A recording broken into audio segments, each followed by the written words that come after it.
Hello বন্ধুরা, সবাই কেমন আছো? আশা করি সবাই ভালো আছো।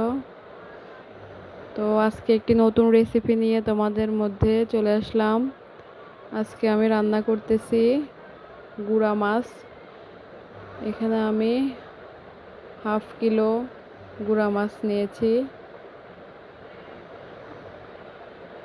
গুড়া মাছটাকে সুন্দরভাবে পরিষ্কার করে একটি পাত্রে নিয়ে নিলাম।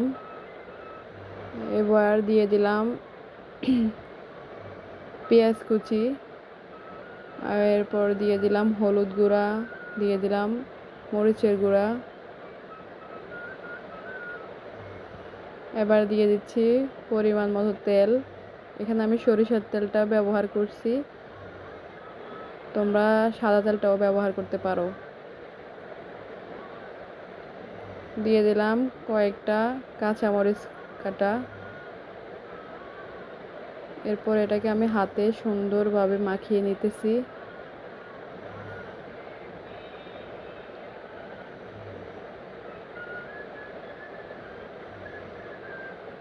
সুন্দরভাবে পরিমাণ মতো লবণ দিয়ে আমি এটাকে মেখে নিলাম। আবার দিয়ে দেব সামান্য একটু পানি।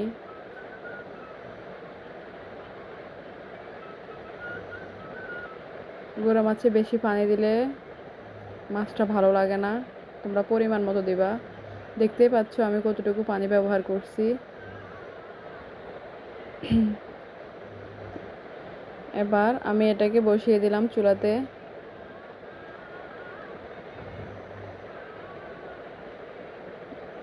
এবার আমি এটাকে অফ ক্যামেরায় ভালোভাবে একটু জাল দিয়ে দিলাম।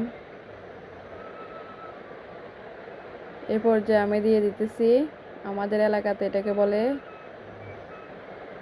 টক পাতা। আপনাদের এলাকাতে কে কী নামে ডাকেন আমি তো জানি না। আমাদের এখানে টক পাতা বলে, যা আমরা বলি রাতাচুরি পাতা।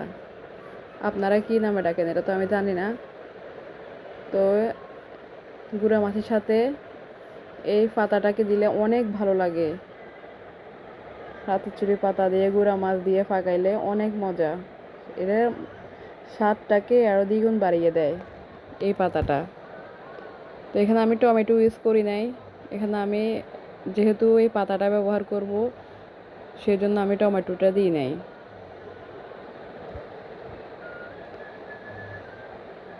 মাশাআল্লাহ, অনেক অনেক অনেক মজা হয়েছে। আমার রান্নাটা খেয়ে আমার বাবা অনেক প্রশংসা করছে, যে মানে অন্য কিছু মানে মাছ মাংস সব কিছুকে মানে মাংসকে হার মানাবে ছোট মাছটা। দেখতেই পাচ্ছেন কালারটাও মাশাআল্লাহ অনেক সুন্দর আসছে। এবার আমি এটাকে সামান্য একটু নেড়ে চেড়ে নেব। বেশি নাড়াচাড়া করলে মাছটা ভেঙে যাবে, সেজন্য আমি আলতোভাবে অল্প একটু নেড়ে দিলাম।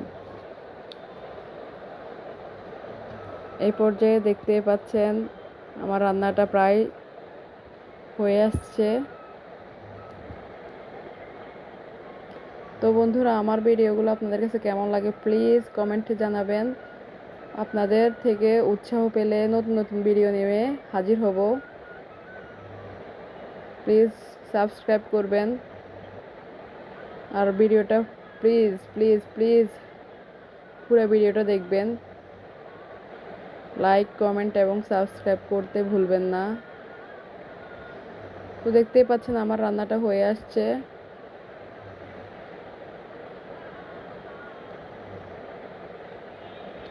এবার আমি আরেকটু ঝোলটাকে আরেকটু কমিয়ে নেব, আরেকটু জাল দিতে দিতে।